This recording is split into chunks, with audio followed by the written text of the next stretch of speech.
Want to find the number one reason why your child may have plateaued or seen little to no progress so far in PT and OT and is getting further behind in their motor milestones? Are they struggling to sit up, crawl, or walk despite months of traditional therapy? Do they seem to fatigue easily, slouch constantly, and avoid physical activities altogether? If this sounds familiar, you're not alone. Many parents are left frustrated and confused when their child's gross motor delays continue to be a challenge, even after countless therapy sessions and home exercises. But what if we told you that the root cause of your child's challenges might be something that's often overlooked by traditional pediatric therapies? The real root cause of gross motor delays in kids goes way beyond low tone and weak core, and we'll break down exactly what that is in this video. So this video is for parents of children with gross motor delays who have tried traditional therapies but haven't seen lasting results and are seeking answers as to why their child has plateaued or become stuck with their progress and want to learn how to get it back on track. So in this video, we'll dive into the crucial role of the brainstem and neurospinal system in gross motor development and how something called subluxation and sympathetic dominance can be the root cause of gross motor challenges, low tone, a weak core, and so much more. Let's talk about our buddy, Mr. Joseph, a 12-year-old boy who came to his local PX doc's office seeking help with his daily challenges associated with autism, ataxia, and chronic constipation. But what caught our attention immediately were his significant gross motor delays and struggles.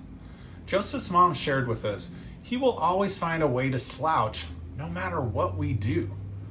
And she was right. Joseph struggled to sit up straight, stand tall, and move around without exhaustion.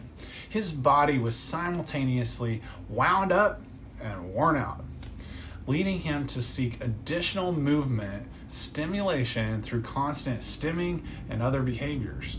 As a result, they had stopped all PT and OT and pretty much given up that his gross motor function and posture would never get back to normal.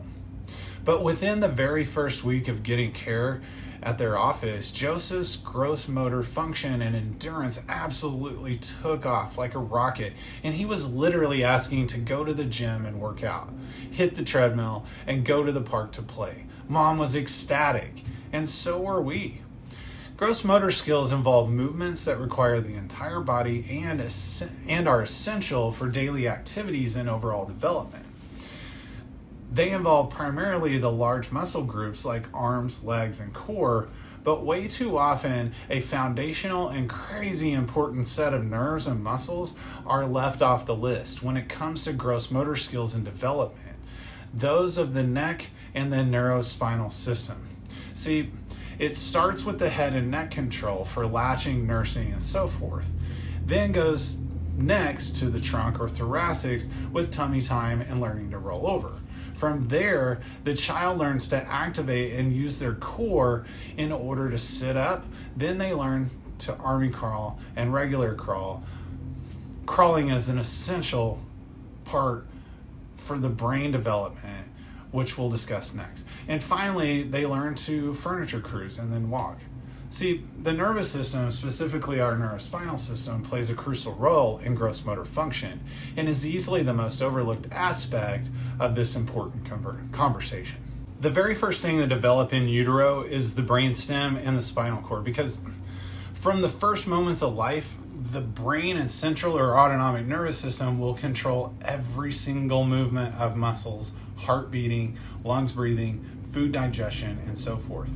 Therefore, if we're trying to get to the root cause of any neuromuscular or gross motor problem, we can't focus solely on the muscles. We've got to address the neuro part first and foremost, and that is where PT and OT fall short because they can't quite access and improve central nervous system function quite like a chiropractor can. Once subluxation and sympathetic dominance or increased tone set up shop in the neck and neurospinal system, most commonly caused by things like breech positioning or birth interventions, like forceps, vacuum, induction, or C-section, that hyper or high tone will stay stuck in those regions until adjusted and cleared out of the way. This means the original real cause of low tone or weak core is actually tension and subluxation in the neck and neurospinal system, which we can find on our examination, analysis, and EMG scans we run in the office. So, if your child has been struggling with gross motor delays and you feel like you've tried everything without lasting results, it's time to look deeper and find out if subluxation, excessive sympathetic tone, and things like the lasting effects of birth trauma could still be at play. To find out how your child's gross motor function is doing down to the very core, visit the link in our bio or call our office to learn more about the neurological insight scans and especially that EMG. Once we have those scans, we can then create a truly customized and fully tailored adjusting care plan made just for your child and finally get them past that plateau or stuck point and back on track with their gross motor development.